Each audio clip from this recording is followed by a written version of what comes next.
వరంగల్ జిల్లాలో అధికార పార్టీ ఎమ్మెల్యేలకు వ్యతిరేక పవనాలు వీస్తున్నాయి. వివిధ అభివృద్ధి పనుల్లో పాల్గొనేందుకు వెళ్లినటువంటి ఎమ్మెల్యేలను ప్రజలు సంవత్సరన్నర కాలంగా ఏం చేశారని నిలదీస్తున్నారు. పచ్చి బూతులతో విరుచుకుపడుతూ ఎమ్మెల్యేల పర్యటనను అడ్డుకుంటున్నారు. ఈ క్రమంలోనే వర్ధన్నపేట ఎమ్మెల్యే కేఆర్ నాగరాజుకి నిరసన సెగ తాకింది. మొన్న వర్ధన్నపేట మండలం ఇల్లంద సన్నబియ్యం పథక ప్రారంభోత్సవంలో అడ్డుకోగా నేడు పర్వతగిరి మండలం అన్నారం షరీఫ్లో నిర్వహించినటువంటి ఓ కార్యక్రమానికి హాజరైన ఎమ్మెల్యే కేఆర్ నాగరాజును మహిళలు నిలదీశారు. రైతు బంధు, ఇందిరమ్మ ఇండ్లు, రేషన్ కార్డులు, పెన్షన్లు ఏవి అని ఎమ్మెల్యేను నిలదీసి వాగ్వాదానికి దిగారు.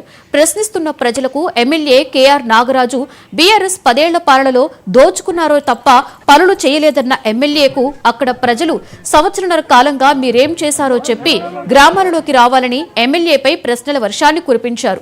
దీంతో చేసేదేమీ లేక ఎమ్మెల్యే కార్యక్రమం మధ్యలోనే వెనుదిరిగి వెళ్లారు.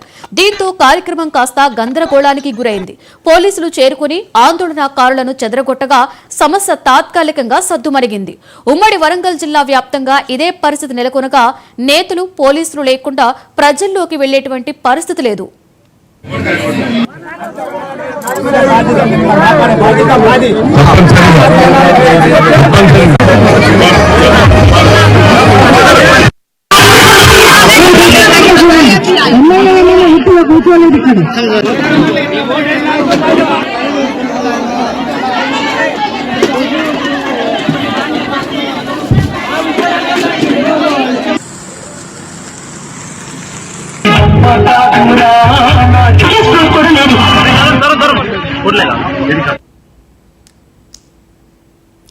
సికింద్రాబాద్